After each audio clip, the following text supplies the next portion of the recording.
My favorite spirit really depends on my mood. I generally like bourbon. Sometimes I want a rye whiskey, and whether or not I'm having that neat in a glass or on the rocks or in a cocktail, it just depends on my mood that day. I'm John Evans. I'm from Little River Academy, Texas.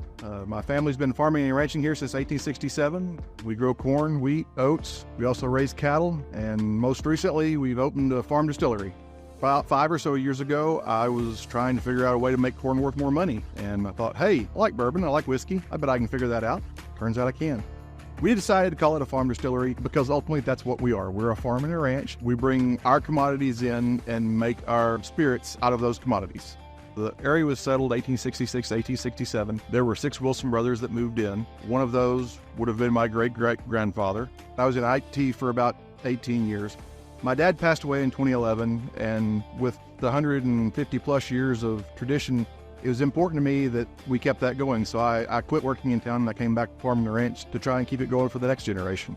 It's really an epic feeling being a part of so much history and heritage. It's hard to explain. That's the story. When we decided to start marching down the road of opening the distillery, it really was, how can we make corn worth more money? And as we progressed, it became more, how can we tell our story? Our first 2 bourbons, they're comprised of the same mash bill. So 51% corn, that's important. It's a requirement for bourbon. 34% wheat and 15% oats. All 3 grains grown here on the farm. There's not really anywhere else, in Texas anyways, where you can come and have this particular experience. Be on a farm and a ranch that has the heritage that we have, and also be able to buy beef on one hand or spirits on the other hand that were all raised right here. The process from seed to sip, grain comes into the distillery that we've grown. We're going to weigh that grain out specific to whatever kind of spirit we're making. Bourbon has to be 51% corn in the mash bill. A rye has to be 51% rye. Then it's going to go through our mill, so we're going to take that whole grain kernel and turn it into grist. Second, you've got mashing, which is cooking. The process of taking raw grain, or corn in this example, to bourbon, it's really more or less a chemistry experiment. You're taking a complex sugar, a starch, and you're going to run that through a process of milling, mashing, or cooking. At points during it, you're adding enzymes to help break down those complex sugars into simple sugars. And the ultimate goal being to break down those complex sugars into simple sugars, so in the fermentation phase, they're available to use to eat.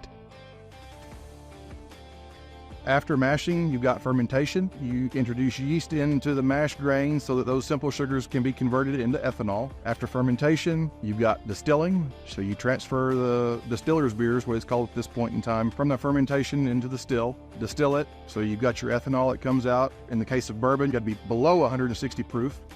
After distilling, you've got barreling. It has to be aged in a new American or French oak barrel. For bourbon, there's no requirement about time. We chose not to bottle anything before it's been in the barrel for at least a year.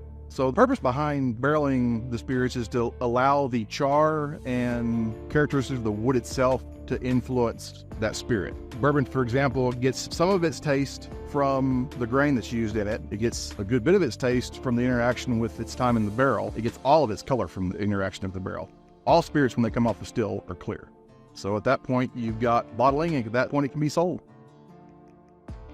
Ultimately, our hopes for the future is to provide a one-of-a-kind experience, something you really cannot go anywhere else and have. Bourbon-wise, that's a combination of things between growing some different varieties of corn, some heirloom varieties that haven't been grown since the 1880s whenever people moved in here. There are nuances, flavors, tastes that you get from using different older varieties of corn that you can't get out of modern-day corn. And also bringing in other grains, growing things like cereal rye or maybe a heritage oat or a hulless oat. Apply today's technology and today's process to something that was done 100 years ago.